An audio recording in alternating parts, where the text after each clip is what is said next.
తెలంగాణ రాష్ట్రంలో Yellandu municipality number 1 మున్సిపాలిటీగా తీర్చిదిద్దామని, Yellandu మున్సిపాలిటీని చూసి ప్రతి ఒక్కరూ హర్షిస్తున్నారని, ఎలక్షన్ ముందు కొందరు నీచ రాజకీయాలు చేస్తున్నారని ఇల్లందు ఎమ్మెల్యే హరిప్రియ అన్నారు.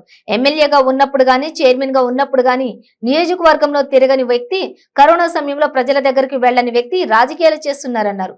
రాబోయే రోజుల్లో మహిళలంతా కలిసి ఉమ్మడి జిల్లాలోని 10 స్థానాలు గెలిపించాలని కోరారు.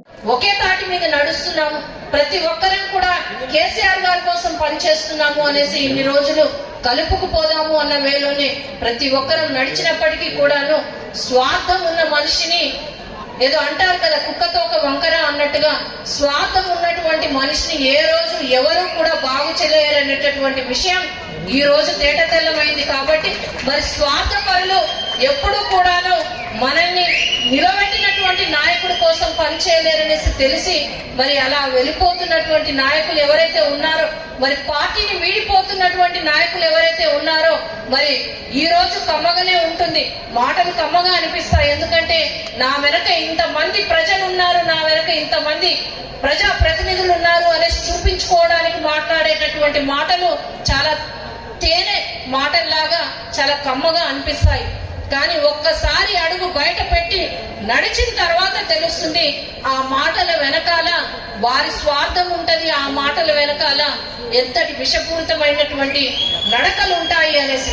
ఒక్కసారి అడుగు బయట పెడితే తెలుస్తుంది బీఆర్ఎస్ పార్టీని వదిలి వెళ్తున్నందుకు ఎంతగా బాధపడాల్సి వస్తుందో అనేసి. కాబట్టి నాయకులకు అందరికీ ఒకటే చెప్తా ఉన్నాం, మన నాయకులు కేసీఆర్ గారు ఉన్నారు.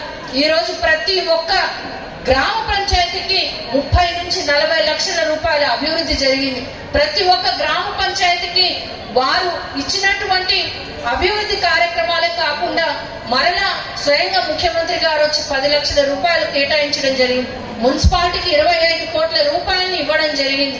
మరి ఎవరు మనకి ఇదంతా చేస్తున్నారు అనేటటువంటి ఆలోచన ప్రజానికానికి ఉంది. కాబట్టి మరలా ప్రజాక్షేత్రంలో వెళ్ళినప్పుడు ప్రతి ఒక్కరు కూడా బాధపడేటటువంటి రోజు వస్తుంది, ఎందుకు బీఆర్ఎస్ పార్టీని వదిలిపెట్టామా అనేటటువంటి రోజు వస్తుంది అనేసి మరొకసారి తెలియజేస్తూ, మరి అశేష జనవాహిని ఇటు ఇల్లెందు ప్రజలందరికీ కూడా ఇల్లెందు పురపాలకానికి ఈ 3 సంవత్సరాలుగా వారి అడుగులో అడుగు వేస్తూ వారు నడిచినటువంటి, వారు తీసుకున్నటువంటి ప్రతి నిర్ణయానికి మేమున్నాము అనేసి సపోర్ట్ చేస్తూ, తడి చెత్త పొడి చెత్త అంటే వాళ్ళని సమర్థిస్తూ, మరి ప్రతి క్షణం అనుక్షణం వారి వెంట నడుస్తూ ఇల్లెందు ప్రజానికం ఈ రోజు పురపాలక సంఘం వారికి ఇస్తున్నటువంటి సహాయ సహకారాలు, ఆత్మీయతని ఎన్నటికీ మర్చిపోలేమనేసి తెలియజేసుకుంటూ, మరి వారికి ఈ సభాముఖంగా ప్రత్యేకమైనటువంటి పురపాలక మండలి మొత్తానికి కూడా ప్రత్యేకమైనటువంటి అభినందనలు తెలియజేస్తూ, మీకు అందరికీ ధన్యవాదాలు తెలియజేస్తూ, త్వరలోనే ప్రజాక్షేత్రంలో ప్రజలు